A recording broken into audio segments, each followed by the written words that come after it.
Всем привет, меня зовут Юлия Гендина, и вы находитесь на канале, который посвящен интерьерному вязанию. Я продолжаю заниматься мозаичным вязанием крючком. Я сейчас занимаюсь новым проектом, о котором я вам расскажу подробнее чуть позже. А пока в качестве подготовки хочу с вами вместе связать вот такой вот квадратный мотив.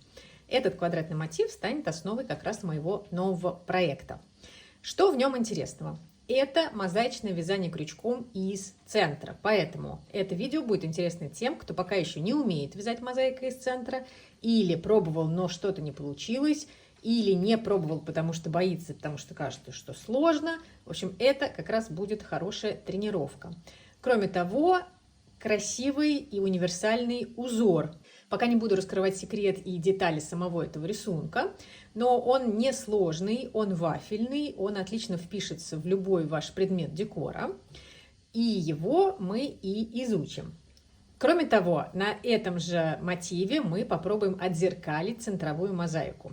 Если вы еще не пробовали зеркалить прямую мозаику, то обязательно посмотрите одно из моих недавних видео, где я показываю, как очень просто можно зеркалить рисунок на изнанке. Сейчас этот мотив связан односторонним, то есть на изнанке у него классический мозаичный рисунок, то есть полоски. Но таким же способом, как мы делали это в прямой мозаике, можно и в центровой рисунок отзеркалить. Так, чтобы на лицевой стороне у вас основной рисунок был одного цвета, а фоновый другого, а на изнанке эти цвета поменяются местами.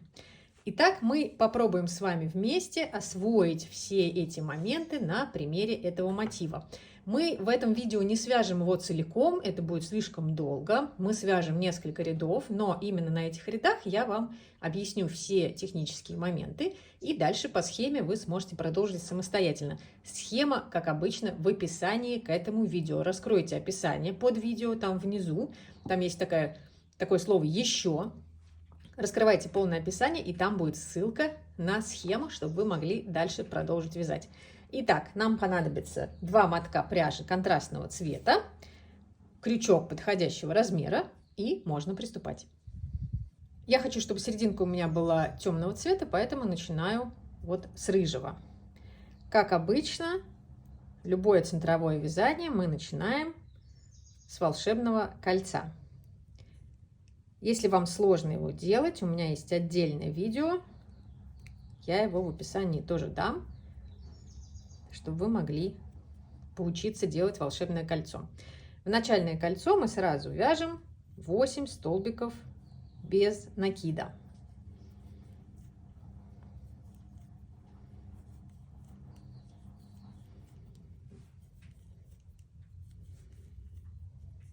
Готово 8 столбиков. Затягиваем кольцо. Затягивайте не сильно, так, чтобы у вас первая петля, обе ее дольки были хорошо видны. Как определить первую петлю? Отсчитаем с конца. 1, 2, 3, 4, 5, 6, 7, 8. Вот она, первая петля. С изнаночной стороны вводим крючок под обе ее дольки и уводим петлю назад. Первый ряд готов. Переходим ко второму ряду. Мы помним, что в каждом ряду мы меняем цвет. Сразу скажу, что если вы не знакомы совсем с мозаичным вязанием крючком, помните, что у меня есть целый плейлист по урокам для начинающих. Там все эти моменты есть. Поменяли нить. 1 воздушная. Дальше в первую же петлю вяжем за дальнюю стенку 1 столбик без накида, туда же 2 столбик без накида, хвостик я при этом придерживаю, в следующую петлю снова столбик без накида, 1, в следующую 3 столбика, затем опять 1, затем снова 3 столбика, снова 1, снова 3 столбика,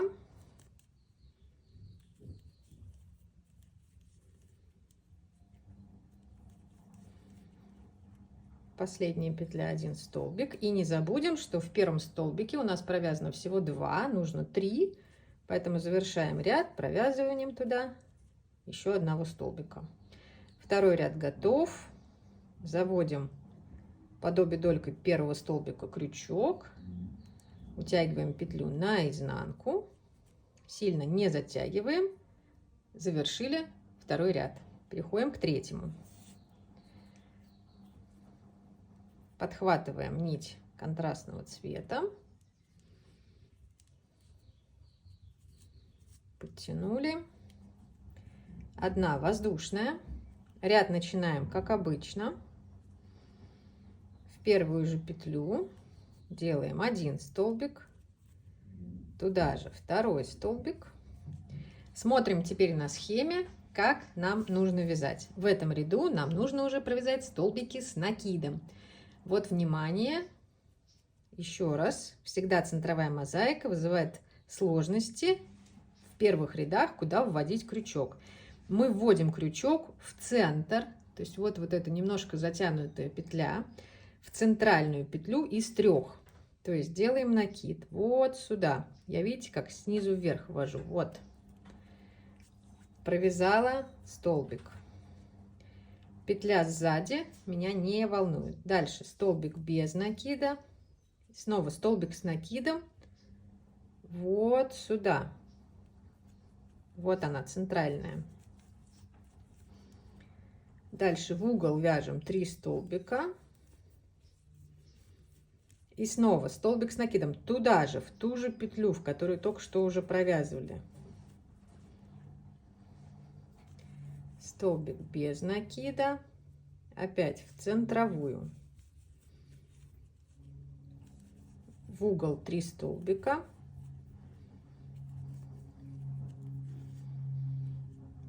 снова столбик с накидом, столбик без накида, снова в угол с накидом, раз, два, 3, еще один столбик с накидом, один без, и завершающий столбик с накидом в первый угол. Что нам осталось сделать? Угловой сделать столбик вот сюда. Сделали, закрываем ряд. Готово. Что дальше по схеме? Во-первых, меняем цвет. Поменяли. Одна воздушная. Сразу 2 столбика в угол. Раз и 2. Дальше по схеме мы делаем сюда в угол столбик. Сюда.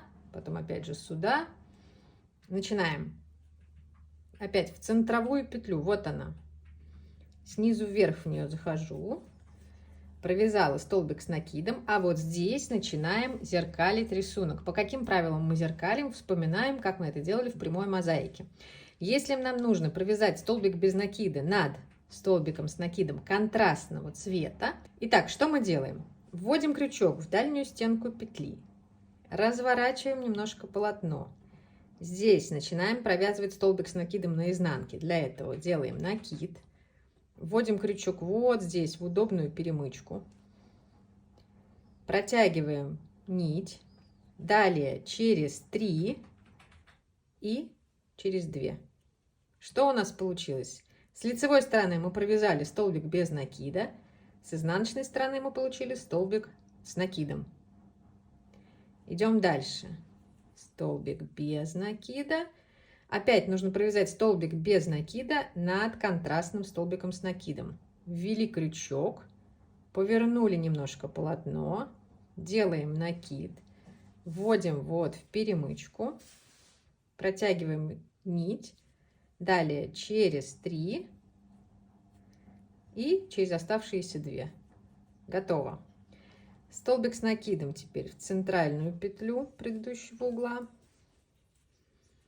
Дошли до угла. Здесь у нас 1, 2, 3 петли. Снова угол.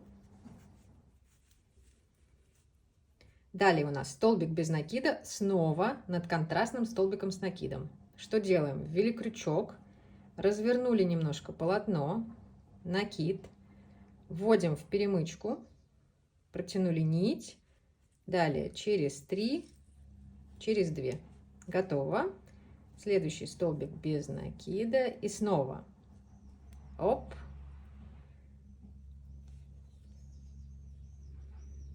провязали. Теперь угловой столбик, дальше в угол вяжем 3 столбика, снова угловой, опять зеркалим, ввели крючок, развернули, накид, ввели на изнанке, протянули нить через 3, через 2.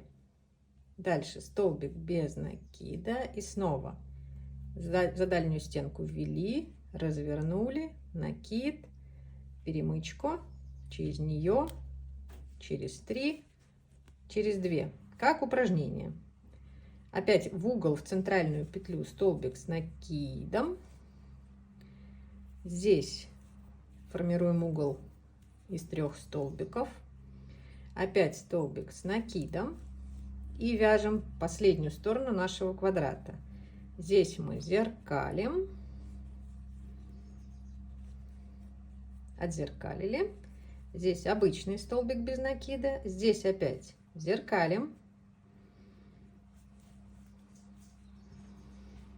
И остался у нас последний столбик с накидом в угол.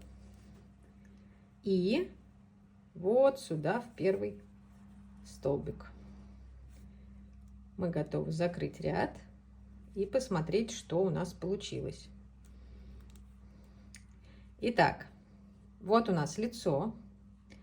И вот, посмотрите, наша изнанка. Вот у нас 4 серых столбика. И вот они же, контрастные, оранжевые. Ну, то есть фактически их 8, но именно 4 пары. То есть мы отзеркалили столбики с накидом предыдущего ряда. Давайте продолжим. Переходим на другой цвет. Одна воздушная. Сразу начинаем с 2 столбиков в угол. 1, 2. Смотрим на схему. Делаем опять угловой столбик с накидом. Следующий нам нужно отзеркалить. Почему нужно отзеркалить? Потому что мы собираемся вязать столбик без накида над столбиком с накидом контрастного цвета. То есть нам его нужно уже отзеркалить. Что мы и делаем. Находим перемычку и зеркалим. Готово. Дальше. 1 столбик, 2, 3 и 4 опять нужно отзеркалить. Нашли перемычку, протянули через 3, через 2. Дальше у нас угол.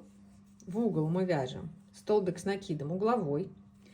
Дальше формируем сам угол в этом ряду 3 столбиками без накида. Второй столбик угловой у нас с накидом. Опять следующий будем зеркалить. Можно этого не делать, конечно же. Это не сильно на самом деле замедляет работу. Вы увидите, если поначалу будет сложновато, все время, во-первых, помнить о том, что некоторые столбики надо зеркалить. Потом, собственно, технически это выполнять, эту процедуру. Но со временем это будет происходить у вас автоматически гораздо быстрее, чем в начале.